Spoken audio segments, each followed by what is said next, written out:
Hi, my name is Robin Wong. I'm a photographer based in Kuala Lumpur, Malaysia, and in this video I want to talk about Super Control Panel, an extremely useful feature in all Olympus cameras. Let's do this!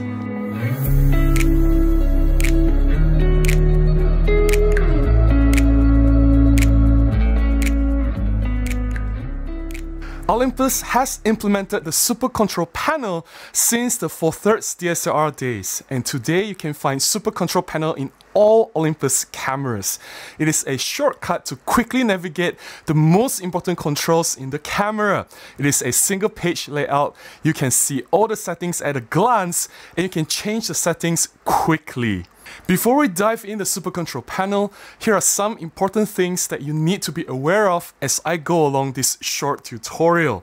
At the back of every single Olympus cameras, these are several buttons that are available universally, but they might be at the different locations depending on which camera that you are using.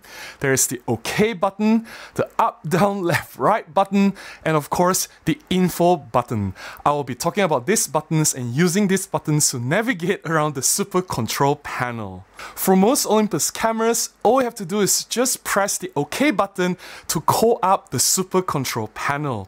However, if you're using these cameras, EM10 Mark III, EM10 Mark IV, EPL10 and EPL9, there is a shortcut button at the top of the camera to quickly access the Super Control Panel. For older cameras like the Olympus EM5 Mark II, the EM5 Mark I, or the original EM1, then you have to go into the menu, find the control settings.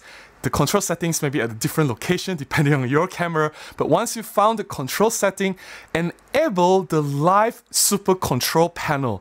Once you have checked that, I would suggest you to uncheck the live control and just check the live Super Control Panel. Once you exit all the menu, just press OK, then you can access the Super Control Panel. To call up the Super Control Panel, press the OK button. We start at the top left corner, we have the ISO. To go into the ISO setting, press OK. Then you can change your ISO settings by pressing the left and right button, or you can use the dial on your Olympus camera to change the ISO. I will stay at ISO 200 because we have plenty of light to work with. Next to the ISO, we have white balance. Press OK to go into the settings. Again, you can use the left and right button or the dial to change white balance settings. There are many presets to choose from: sunny, shadow, cloudy. These are the common presets, but I typically just stay with white balance auto. I find the camera's white balance auto to be very reliable. Bear in mind that if you press info while you're using white balance auto, you can further customize keep warm color on or off. You can do that by pressing info. I typically just keep it off. Now, if you want to use custom white balance, go left. Press the left button, then you have the custom white balance. To change the custom white balance setting, press info. Then you can either use the left right button or the dial to change the custom white balance. As you can see, as I change white balance Kelvin temperature, the white balance changes, right? But I seldom use custom white balance. I will recommend that you stay with white balance auto, which I will use it for now. Next to the white balance auto, if you use white balance auto, you can further adjust the white balance colors by A and G settings. A refers to amber. If you change the amber color, you can see it's a little bit more orange. If you reduce the amber color, it is slightly bluer. Next to the A is G. G obviously is green. You can add the green cast or reduce the green cast. The amber and green fine adjust for white balance is for when you deal with fluorescent lights or LED lights or any artificial lights. Then you can use this to correct the color cast. Next to this, you have the picture profile. I usually set it to natural. There are other profiles to choose from. There's Eye Enhance and Vivid, which will give you a lot more bold and punchy colors. I generally stay with either natural or portrait. Mostly the colors look more natural and pleasing. I shoot a lot of people, so it gives me more natural looking skin tone. Here is your black and white setting, monochrome. If you wonder how to access the black and white settings with your Olympus camera, it is from this picture mode. Go to monochrome, but I'll go back to natural. Below natural, we have these other icons, which you will not know what it is, but if you hover over it, you'll say sharpness. At the top left corner, if you can see that, here is contrast. At the bottom here is saturation. Sharpness, if you go in, you can plus 1, 2, then minus 1, 2. I'll leave it to 0. If you go to contrast, you can plus 1, 2. You can see the difference on the screen.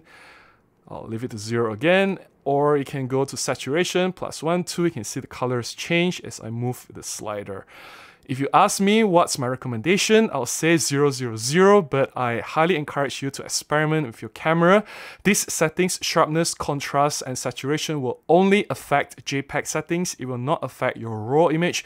If you shoot RAW like me, then it doesn't really matter. But if you shoot JPEG, I highly encourage you to experiment with this to see what's your favorite setting. But if you ask Robin, what do you suggest? I say 0, 0, 0. Here we have the gradation setting. Gradation is basically how the camera will artificially lifts the shadow area. It will brighten selectively the area in the shadow. So if it's normal, nothing will happen. But if you use auto, you can see the background is slightly brighter. If you see normal, auto. Don't play with high and low. High and low is basically for high key and low key photography. If you're already doing high key and low key photography, you probably wouldn't rely on this particular setting. You control everything with manual, which I think will work better for you. But I highly recommend that you stay with normal for gradation. Moving on, here we have the autofocus setting. SAF is single autofocus. As you change the autofocus setting, you can go in. Single autofocus means that you have to move the focusing point and it only focuses once and it will not track the subject. For continuous autofocus, you choose continuous, obviously CAF, continuous autofocus. Once this is selected, then the camera will selectively find the objects which will be in focus. If you select all the focusing point, then you activate the cluster autofocus where the camera will find an area which is in focus and highlight it like so. Moving on from continuous autofocus, we have manual focus here, continuous autofocus with tracking. I will not go into detail, but if you want to change your focusing modes, then here is the best place to do so. Moving on from the autofocus settings, below we have the face detection autofocus. You can turn the face detection on or off.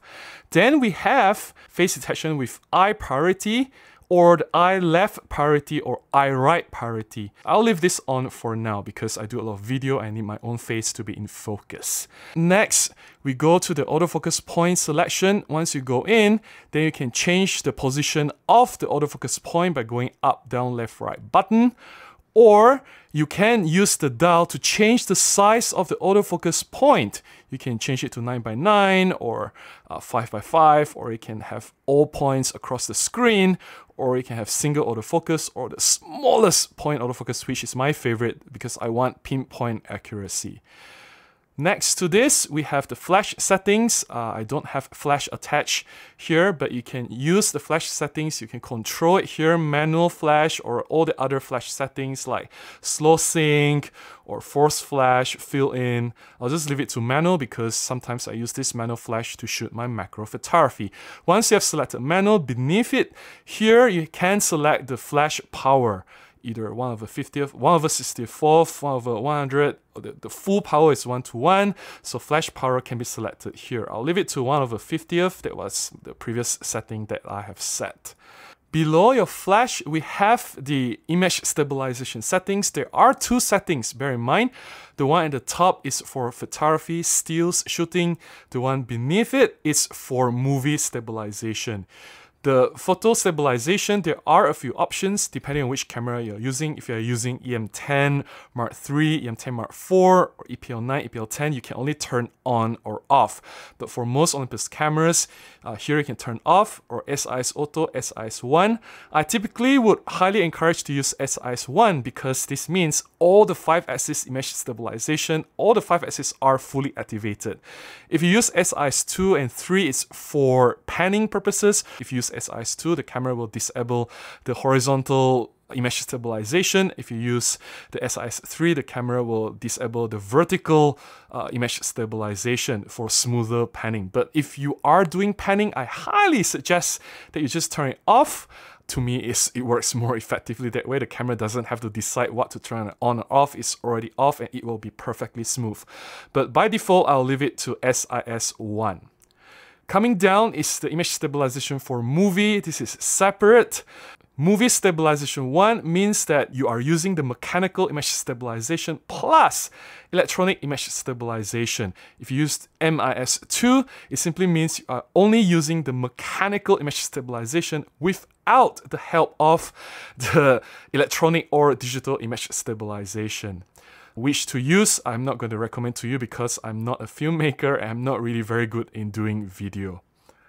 Moving on here, you can choose to shoot whether with RAW or JPEG. This is very important. I just shoot with RAW. If you want RAW plus JPEG, it's here. LSF plus RAW. LSF means large superfine. If you are shooting JPEG, you should be shooting with large superfine. I typically just shoot RAW because I process most of my photographs. I have no issue with that. Moving up here, you have the metering mode. You have ESP, center weighted, or spot. I don't recommend using spot highlight or spot shadow. I think it is too drastic. I'll recommend using ESP and then use exposure compensation to fine-tune your exposure. That's my recommendation.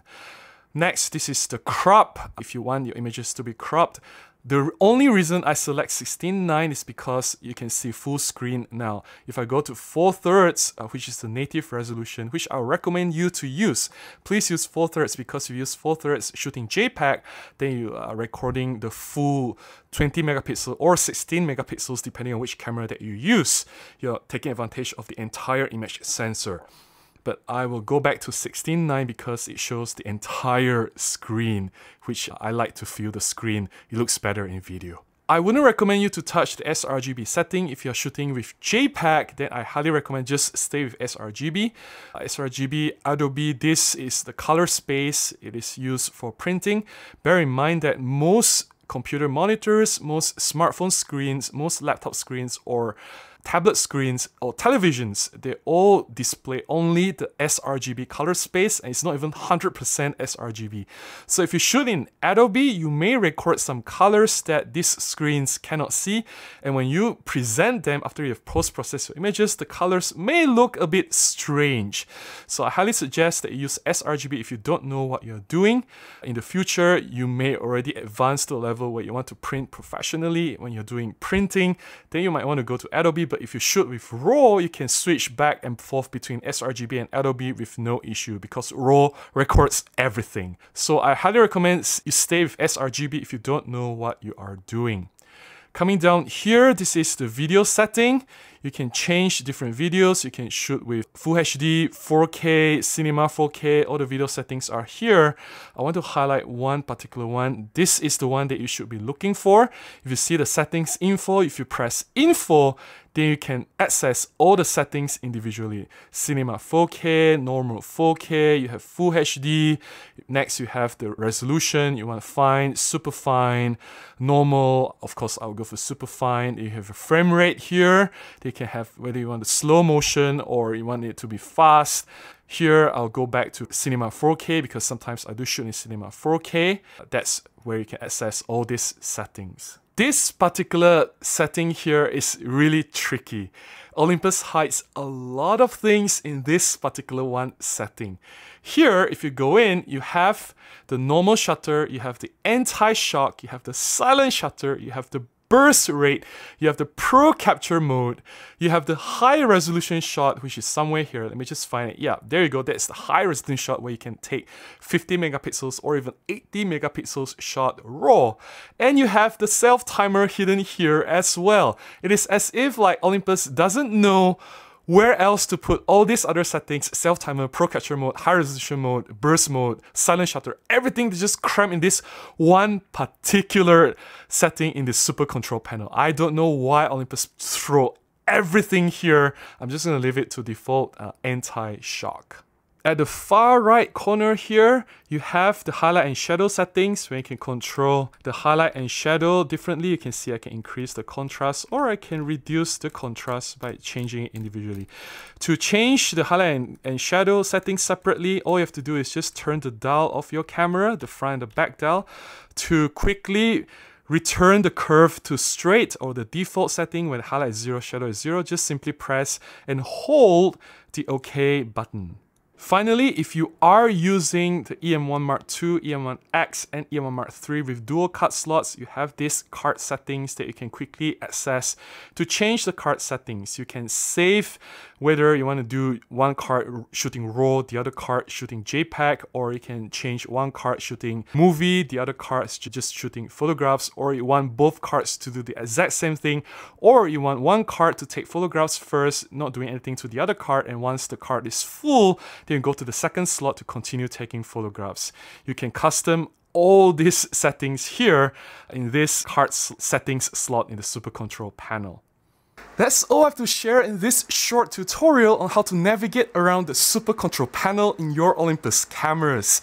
I understand that this is very short and I didn't go into details on each and every one of the settings in the Super Control panel. I just tried to keep this video as short as possible. YouTube doesn't like lengthy videos. If I explain every single thing in the menu, this video may be 1 hour long. But if you are interested to know more, please let me know in the comments below on a more complete and comprehensive tutorial. I may make one in the future. I truly hope that you have found this short tutorial on Super Control panel beneficial to you. If you found it useful, please consider buying me a cup of coffee, or you can contribute directly to my PayPal. Links in the description below on how I can do that.